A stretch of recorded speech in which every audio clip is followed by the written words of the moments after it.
So I wanted to show everybody a cool feature of Gaggle. Most of us are flying with Gaggle now, and there's a lot of features that aren't tapped into by our community from what I'm seeing.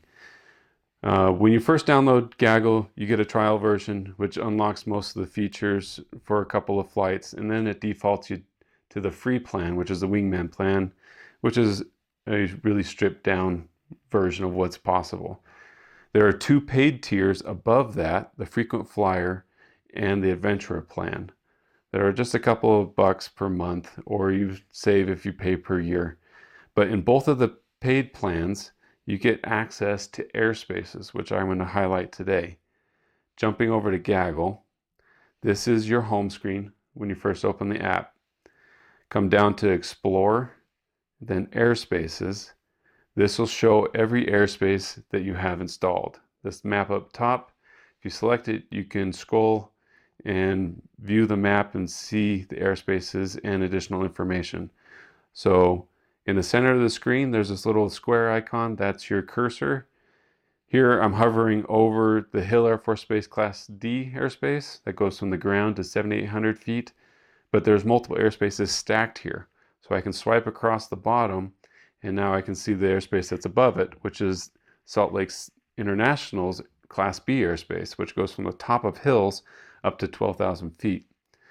But that's all fine and dandy, but the cool feature are these red airspaces that I have here. So let's look at Antelope Island. This is a personal airspace that I have written the code for, and I'm going to make available to everybody. I found the property lines by going on Onyx, which is typically a hunting app, but it shows the property lines. And I was able to trace out the edge of all the waterfall management area and refuge areas and create airspaces for them. We just got back not too long ago from the Bear Lake fly-in, and there was some confusion about where the edges of the property lines were for the National Wildlife Refuge. Well, here I was able, like I said, to reference it from the property ownership maps and create a airspace map that we can reference. Note that there are some limitations with the type of airspace file that we're using, that I can't put two GPS points too close to each other or else it ignores one. But I've done a lot of finessing with the points, and this is a good representation of the areas that we should avoid. They also asked us during that fly-in not to fly over the active runway, so I created an airspace that brackets the runway. These airspaces are very powerful, and I think that we need to use them a little more.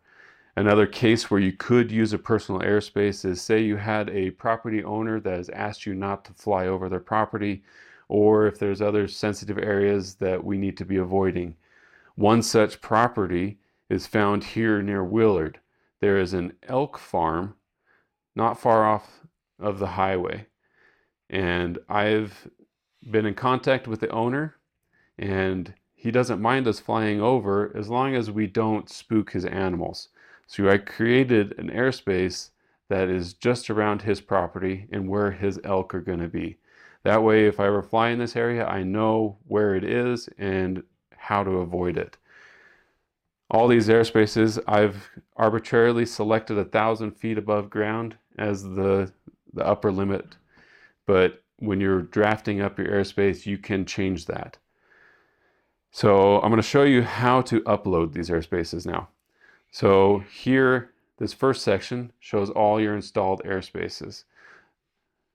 The USA one is the generic airspace file for all the United States. All these other ones are ones that I have created. The next section is personal. Come into the bottom of the personal, you go to Upload Airspace, give it a name here, give it a description, and then go to Choose Your Airspace. I downloaded all the airspace text files to my phone, so then I would select whatever file that I was working with. I'm not going to do it here since I have them all downloaded, but then the file name will show up here where it says Choose Airspace File, and the upload icon will be available. You click the upload icon, Depending on the size of the file, it can take a minute or so for it to fully download. But once it does, you can come back to your map and you can find the new airspace there. I may make a video in the future about how to make your own airspaces, but for now, if you're interested, I'll include a link to my Google Drive and you can download each of these files and install them on your personal Gaggle. Happy flights!